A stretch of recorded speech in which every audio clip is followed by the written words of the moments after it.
مختلف انبیاء کی شریعت میں فرق کیا ہے؟ مختلف انبیاء کی شریعت میں اس طرح الگ الگ چیزوں میں فرق ہے۔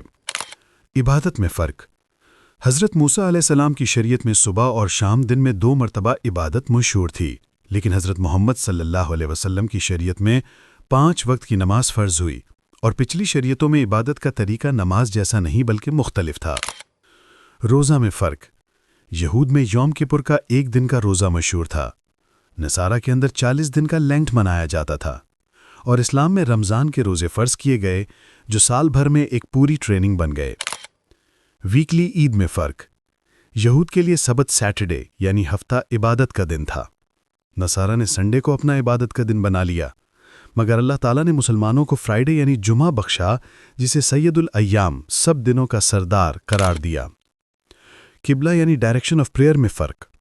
پہلے تمام انبیاء اور ان کے امتی بیت المقدس یعنی جیروسلم کی طرف رخ کر کے عبادت کرتے تھے۔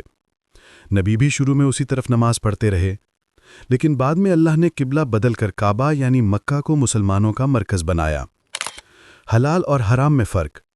یہود پر ان کے گناہوں اور ضد کی وجہ سے کچھ حلال چیزیں بھی حرام کر دی گئی تھیں، جیسے گوشت کی چربی، لیکن اسلام میں اللہ نے فرمایا ان کے لیے طیبات حلال کر دیے گئے اور خبائث حرام۔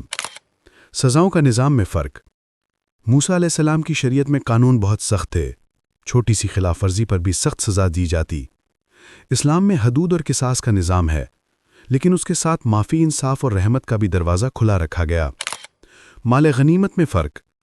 موسیٰ اور عیسیٰ علیہ السلام کی شریعت میں جو مال غنیمت ملتا تھا اسے جلانا فرض تھا، اپنے لیے لینا حرام تھا، لیکن نبی محمد صلی اللہ علیہ وسلم کی شریعت میں مال غنیمت حلال کیا گیا اور اس کی تقسیم کا قانون بنایا گیا۔